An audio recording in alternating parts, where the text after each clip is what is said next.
Well, good to meet you, all of you. I am founder of Freight Tiger.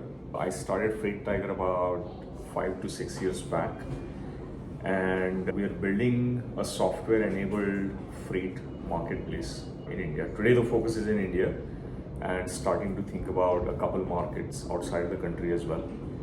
My background before I started Freight Tiger was mostly in manufacturing and operations. Studied engineering, moved to the US, studied there, worked there for a bit, and moved back to India. Always wanted to move back. And a part of my US experience was in a third-party logistics company. So I used to work at this company called Caterpillar. You see their earth moving and mining equipment right all around the world. And they built a logistics services business. I was part of that. And since then, this idea that massive industry, a lot of inefficiency.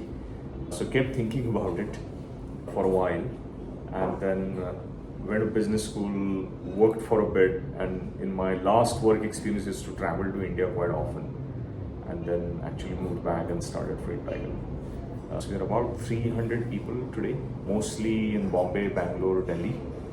We've raised close to what, $18 million of venture funding. And super excited.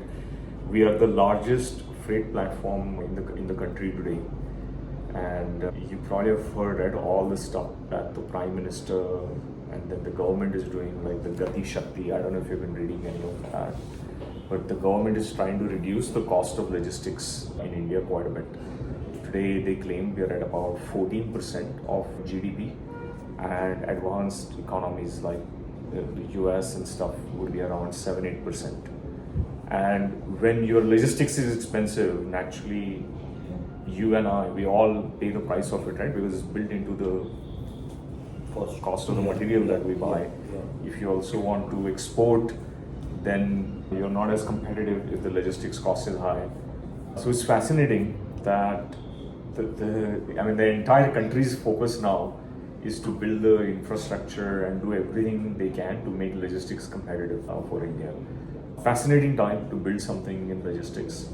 And I think the next 10 to 15 years, all over the world, every country in the world has a few startups that are trying to change how material just gets moved